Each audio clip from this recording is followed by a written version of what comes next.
Hello दोस्तों, स्वागत है आपका आपके यूट्यूब चैनल JCS अड्डा 13-12 में।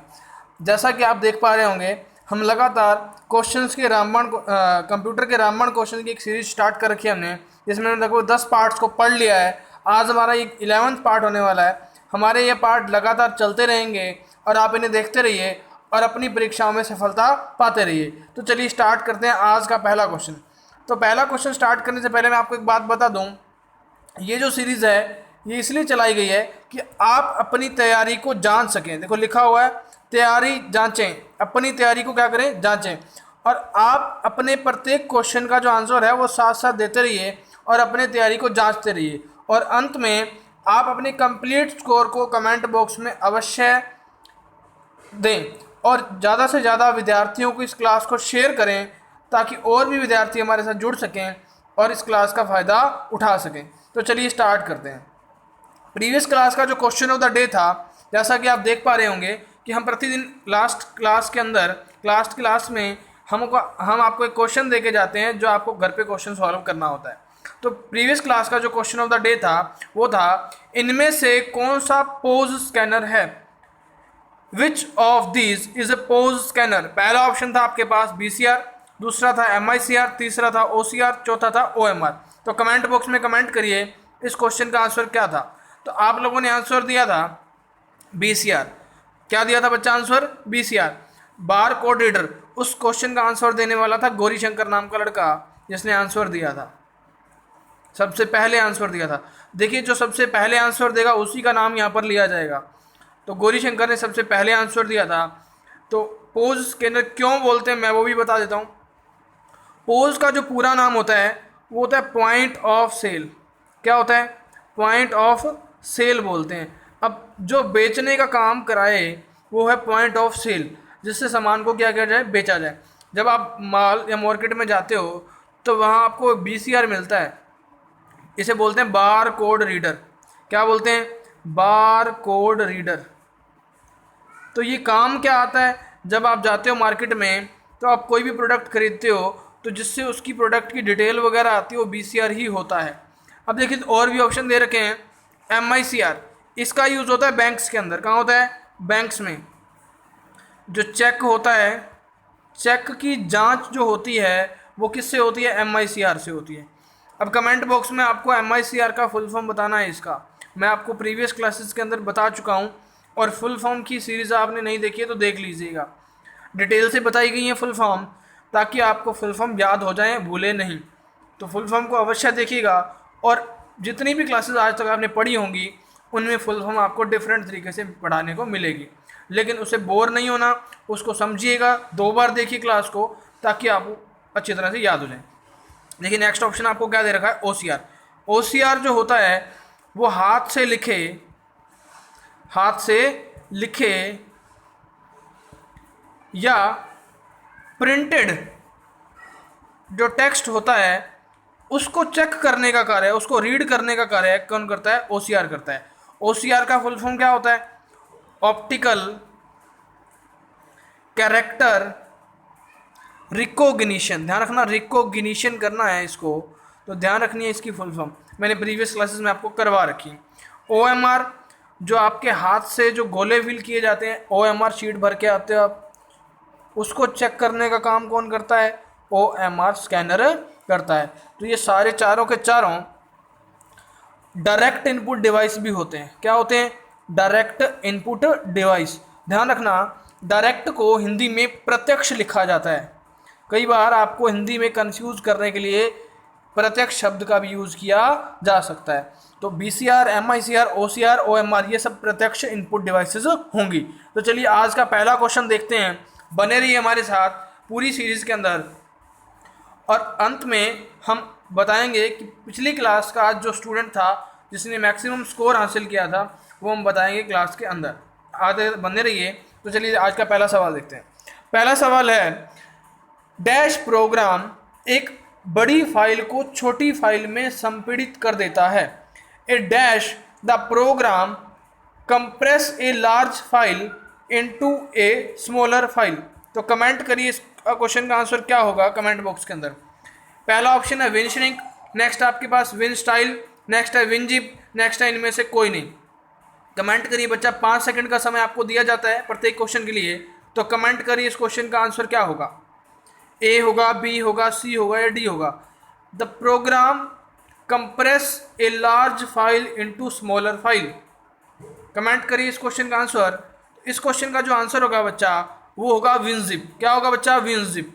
अब सबसे पहले हमें बात जाननी पड़ेगी कि फाइल छोटी कैसे होती है, एक फाइल को छोटी फाइलों में कैसे बदला जाता है। तो देखिए उसे बोलते हैं कंप्रेस करना। क्या करना? कंप्रेस करना। बड़ी फाइल को छोटी फाइल में यदि बदलना हो तो हमें क्या करना पड़ेगा? उसे कंप्रेस करना पड़ेगा। लेकिन वो किसकी मदद से? वो करेगा विनजिप। विनजिप एक तरह का सॉफ्टवेयर होता है, वो क्या करता है? प्रोग्राम की जो बड़ी फाइल होगी उसको छोटी फाइल में बदल देगा, यानी कंप्रेस कर देगा। अब देखिए सबसे पहले मैं आपको बता दूं, एक फाइल होती है जिप फाइल। कौन सी फाइल? Zip file. ये जिप फाइल क्या होती है, इसका काम क्या है, तो सबसे पहले जानेंगे जिप फाइल क्या होती है। क्या जानना है बच्चा? Zip file. जिप फाइल एक से ज़्यादा जो फाइल्स होती हैं उनको एक ही फाइल, यानी कि मल्टीपल फाइल्स, यानी कि एक से ज़्यादा फाइल्स होंगी, 2 फाइल होंगी या 3 फाइल्स होंगी, उनको एक फाइल या एक फोल्डर में बदलने का काम कौन करता है? विनजिप, यानी कंप्रेशन का सिस्टम करता है, उसको बोलते हैं जिप। अब जिप फाइल क्या होगी? एक से ज़्यादा फाइलों को एक फाइल में बनाना वो क्या होगा? जिप फाइल होगी। ध्यान रखना, जिप फाइल का जो साइज़ होता है, जिप फाइल का जो साइज़ होता है वो बहुत ही छोटा होता है, छोटा हो जाता है। बड़ी फाइल्स होंगी और उसे क्या कर देगा? छोटा कर देगा। जब फाइल छोटी होगी तो वो क्या करेगी? स्पेस भी कम लेगी, मेमोरी में जगह कम लेगी, तो मेमोरी में जगह भी क्या होगी? कम लेगी जिप फाइल। तो ध्यान रखना है, जिप फाइल क्या होगी? मेमोरी में जगह कम लेगी, वो छोटी हो जाएगी, कंप्रेस हो जाएगी। एक चीज़ और ध्यान रखना है, जिप जो फाइल होगी उसी का एक दूसरा नाम है, उसको बोलते हैं आर्चीव फाइल। ध्यान रखना, ये पूछा जा सकता है आपसे। Archive file. कौन सी file? Archive. Archive, ARCHIVE। Archive file को ही क्या बोलते हैं? जिप फाइल बोलते हैं। तो ध्यान रखनी है इतनी बात। तो चलिए अगला सवाल देखते हैं। तो इस क्वेश्चन का आंसर क्या था? विनजिप था। इसी तरह और भी सॉफ्टवेयर होते हैं, जैसे रार होता है, 7-zip होता है। ये सॉफ्टवेयर क्या करते हैं? कंप्रेसिंग करने का कार्य करते हैं, फाइल के साइज़ को छोटा करते हैं। ऑप्शन में ये भी हो सकता है विनजिप, ऑप्शन में रार भी हो सकता है, ऑप्शन में 7-zip भी हो सकता है। तो ध्यान रखिएगा, जिप क्या होता है? फाइल के साइज़ को क्या करना? कंप्रेस करना, यानी छोटा करना। तो चलिए अगला सवाल देखते हैं क्या होगा। तो इस सवाल का आंसर क्या था? सी था। जिसका सी सही है वो सवाल का 1 नंबर उसका पक्का हो गया। चलिए अगला सवाल देखते हैं। कौन सी कमांड के द्वारा उन सभी फाइलों को दिखाया जाता है जिनका नाम समान होता है परंतु एक्सटेंशन नेम क्या होता है? भिन्न होता है। विच command show all the files that have the same name but the extension is different. कौन सी कमांड के द्वारा उन सभी फाइलों को दिखाया जाता है जिनका नाम समान होता है परंतु एक्सटेंशन नेम भिन्न होता है? तो चलिए आंसर दीजिए, इस क्वेश्चन का आंसर क्या होगा? dir फाइल डॉट txt, दूसरा है dir space file name, next है dir asterisk dot syst, next है dir डॉट ext। तो कमेंट करिए इस क्वेश्चन का आंसर क्या होगा? ए होगा, बी होगा, सी होगा या डी होगा? कमेंट करिए बच्चा, 5 सेकंड का समय आपके पास, जल्दी से आंसर दीजिए कमेंट बॉक्स के अंदर। इसका ए है, बी है, सी है या डी है? इस सवाल का सही आंसर दें और 1 नंबर पक्का करें पेपर के अंदर। ये सभी सवाल एग्जाम्स में पूछे जाते हैं। तो इस क्वेश्चन का जो आंसर होगा वो होगा बच्चा बी ऑप्शन। क्या होगा? बी, यानी कि dir स्पेस फाइल नेम। अब एक चीज़ ध्यान रखिएगा, जो ये जो सिस्टम है आपका कमांड का सिस्टम है, किसका सिस्टम है बच्चा? कमांड लाइन का एक सिस्टम है। जो आपका डोज ऑपरेटिंग सिस्टम होता है, डोज ओएस बोलते हैं जिसे, उसमें कमांड का यूज़ किया जाता है। किसका यूज़ किया जाता है? कमांड्स का। अब ये जो कमांड्स होंगी, अब एक चीज़ और ध्यान रखनी है, जो डोज होता है वो GUI पर आधारित नहीं होता। किस पर आधारित होता है? CUI पर। डोज किस पर आधारित? CUI पर। और GUI पर आधारित नहीं होता है कौन? डोज।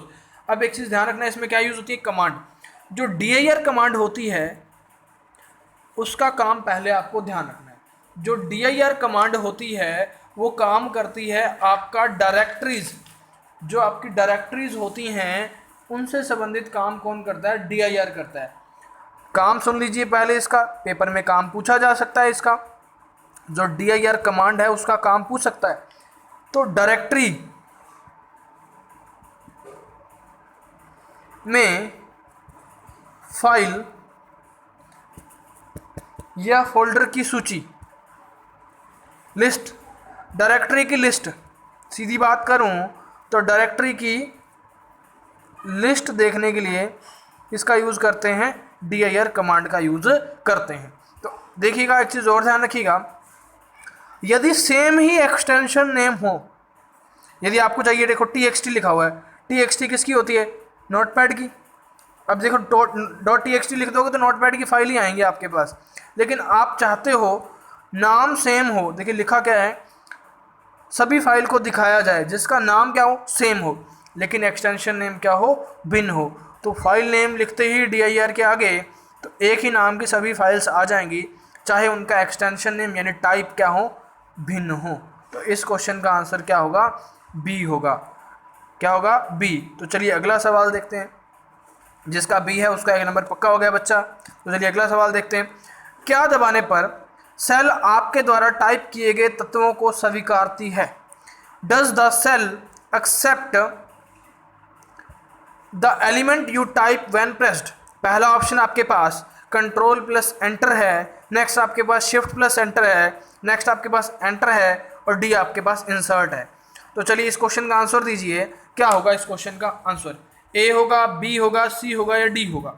कमेंट बॉक्स में बताइए बच्चा, क्या दबाने पर सेल आपके द्वारा टाइप किए गए तत्वों को स्वीकारती है? तो आंसर दीजिए, ए है, बी है, सी है या डी है? तो इस क्वेश्चन का जो आंसर होगा वो होगा सी, यानी एंटर। देखिए आपको ध्यान रखना है, इस तरह से कुछ बॉक्सेस होते हैं, जैसे एक्सेल में होता है। तो ये जो एक सिंगल बॉक्स दिख रहा है आपको, जैसे मैं आपको एक एग्जांपल के तौर पे देता हूँ, यदि ये एक बॉक्स है, इसको आप बोल देते हो सेल। क्या बोलते हो बच्चा? सेल। अब इस सेल का जो काम है, सेल का जो कार्य है, करते समय यदि आपने क्या किया, अगली लाइन अगले बॉक्स में जाना है, ये एक सेल है, इस सेल से आपको एंटर करना है। एंटर करोगे ना तो वो क्या होगा, वो आपके द्वारा दिए गए जो डेटा है उसको एक्सेप्ट कर लेगा और आपको अगले सेल में ले आएगा। तो ध्यान रखना है, एंटर से क्या होगा, आपके जो टेक्स्ट है वो स्वीकार हो जाएंगे। तो इस क्वेश्चन का आंसर क्या होगा? सी होगा। तो चलिए अगला सवाल देखते हैं। नेक्स्ट सवाल क्या होगा? इस सवाल का क्या आंसर? सी। जिसका सी है उसका 1 नंबर पक्का हो गया। और यदि आप चाहते हैं ज़्यादा से ज़्यादा मार्क्स को पक्का करना और अपनी क्लास को ज़्यादा से ज़्यादा शेयर करें, और आपको और भी बेहतरीन क्वेश्चंस जो आपके एग्ज़ाम में डिटो छप कर आएँ और एक भी वर्ड मिसिंग में ना हो, तो इसे ज़्यादा से ज़्यादा शेयर करिएगा और ज़्यादा से ज़्यादा सब्सक्राइब करिएगा। तो चलिए अगला सवाल देखते हैं। इनमें से निम्न में से कौन सा उपयुक्त सेल रेफरेंस है?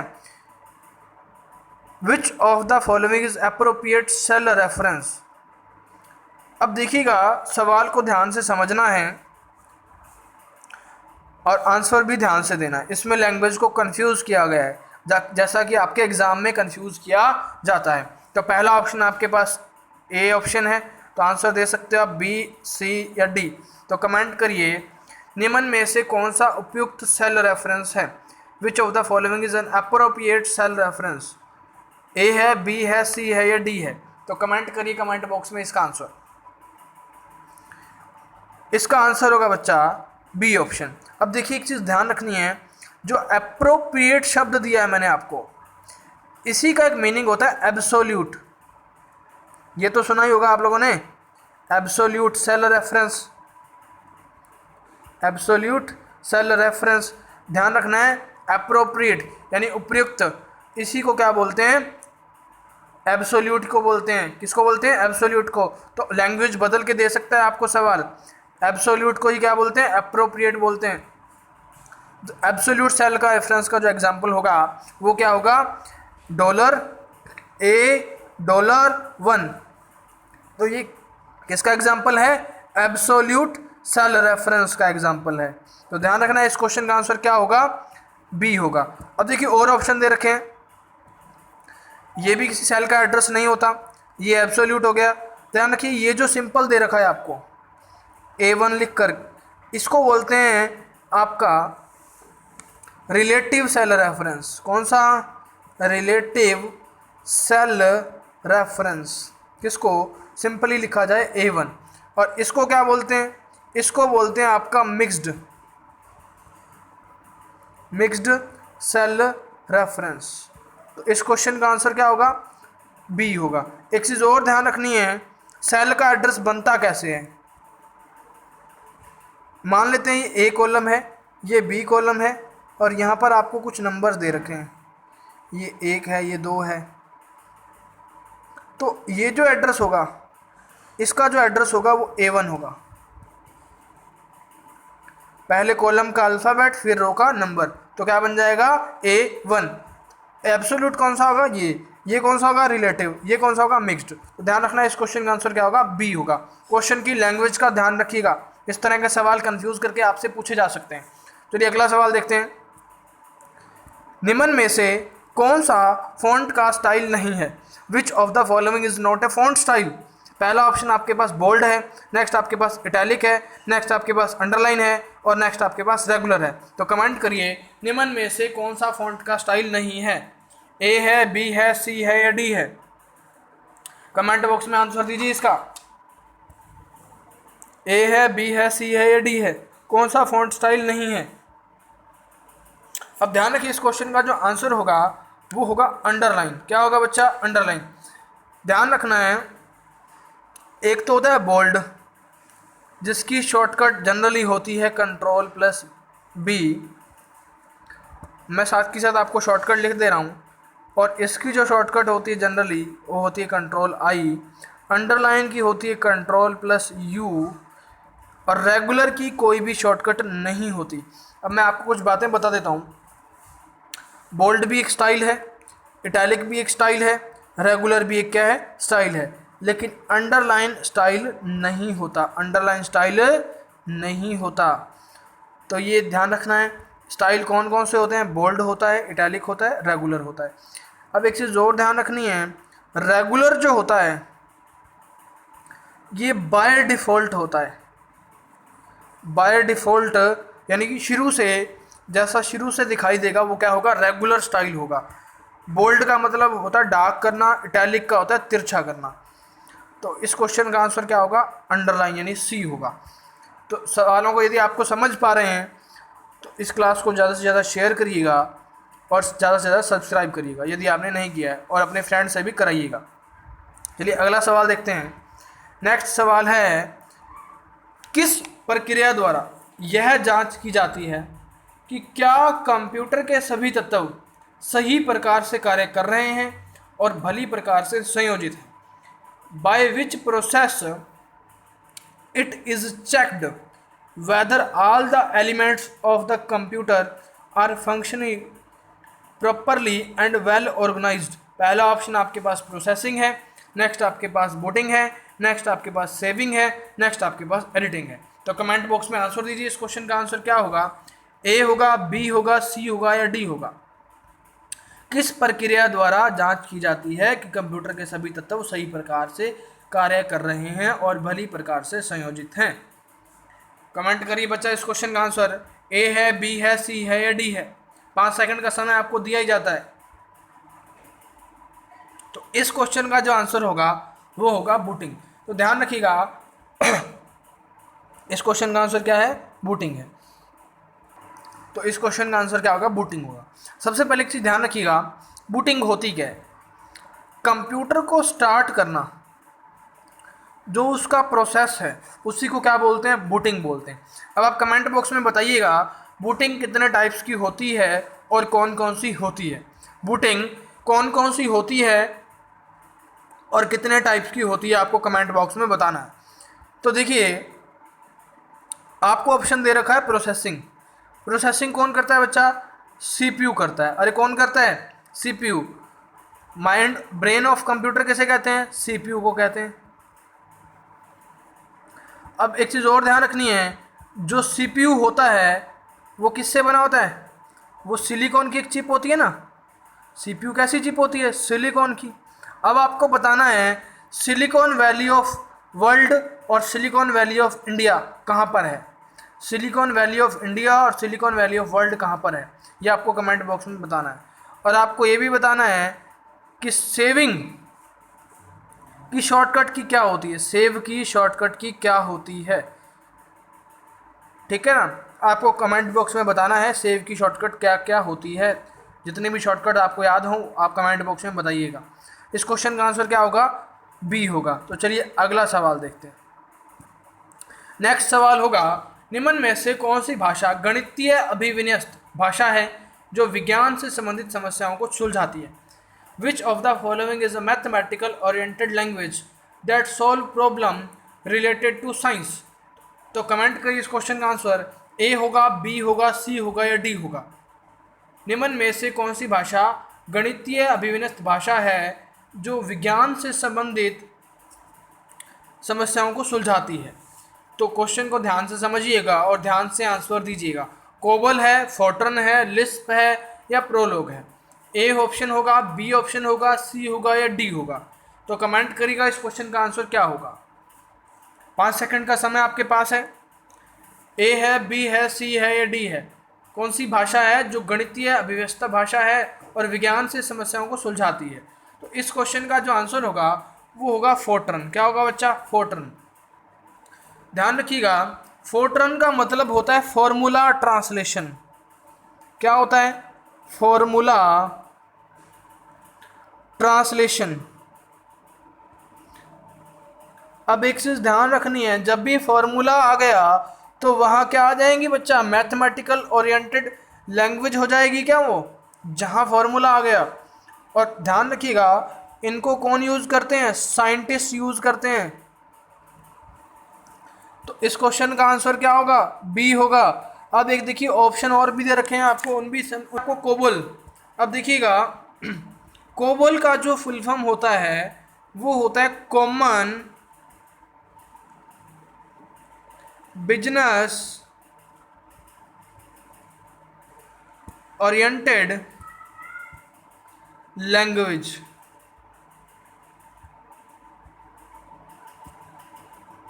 क्या है बच्चा, कॉमन बिजनेस ओरिएंटेड लैंग्वेज। तो इस क्वेश्चन का जो आंसर था वो तो था आपका फोर्ट्रन, लेकिन कोबल का जो फुल फॉर्म होता है वो होता है कॉमन बिजनेस ओरिएंटेड लैंग्वेज। तो COBOL कोबल क्या है, कॉमन बिजनेस ओरिएंटेड लैंग्वेज होती है, जिसकी खोज कब की गई थी, 1959 में की गई थी। भाषाओं से सवाल पूछे जाते हैं तो प्रत्येक भाषा का आपको ध्यान होना चाहिए। तो कोबल की खोज कब की गई, 1959 में। किसने की, ये भी आपको ध्यान होना चाहिए। कोडेसेल, ये फर्म का नाम है, कंपनी का नाम है जिसने खोज की थी कोबल की। तो इस क्वेश्चन का आंसर क्या था, फोर्ट्रन था। तो Lisp, list processing full form क्या है, लिस्ट प्रोसेसिंग। लिस्ट की फुल फॉर्म लिस्ट प्रोसेसिंग, जिसकी खोज 1959 में की गई। 1959 में की गई। किससे संबंधित है, आर्टिफिशियल इंटेलिजेंसी। लिस्प का संबंध किससे है, आर्टिफिशियल इंटेलिजेंसी से है।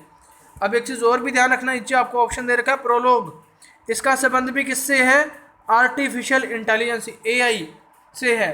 प्रोलोग का जो फुल फॉर्म होता है वो होता है प्रोग्रामिंग इन लॉजिक। क्या होता है बच्चा, प्रोग्रामिंग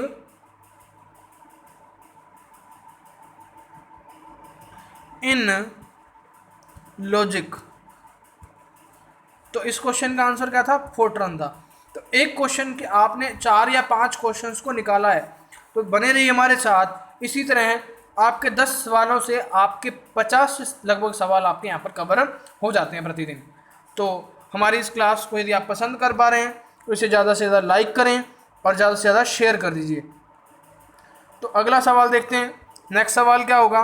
तो नेक्स्ट सवाल देखिएगा, कौन से वायरस को पाकिस्तानी वायरस कहा जाता है, इसे पाकिस्तानी भाइयों ने निर्मित किया। तो पहला ऑप्शन आपके पास है सोर्स वायरस, नेक्स्ट है ब्रेन वायरस, नेक्स्ट आपके पास है लिहाद वायरस, नेक्स्ट है उपरोक्त सभी। तो कमेंट करिए इस क्वेश्चन का आंसर क्या होगा। कौन से वायरस को पाकिस्तानी वायरस कहा जाता है, इसे पाकिस्तानी भाइयों ने निर्मित किया। Which virus is called Pakistani virus, it produced by Pakistani brothers. Comment करें बच्चा, ए होगा, बी होगा, सी होगा या डी होगा। सोर्स वायरस है, ब्रेन वायरस है, लिहाद वायरस है या उपरोक्त सभी होंगे। तो इस क्वेश्चन का जो आंसर होगा बच्चा वो होगा ब्रेन वायरस। तो ध्यान रखिए, ब्रेन वायरस को ही बोलते हैं सी ब्रेन। ऑप्शन में हो सकता है सी ब्रेन, तो वो भी टिक करना है। यदि ऑप्शन में ना हो तो क्या होगा, ब्रेन वायरस। तो इस क्वेश्चन का जो आंसर होगा वो ब्रेन वायरस होगा। अब ब्रेन वायरस को 2 भाइयों ने बनाया, वो भाई कौन कौन से थे वो भी आपको याद रखना है।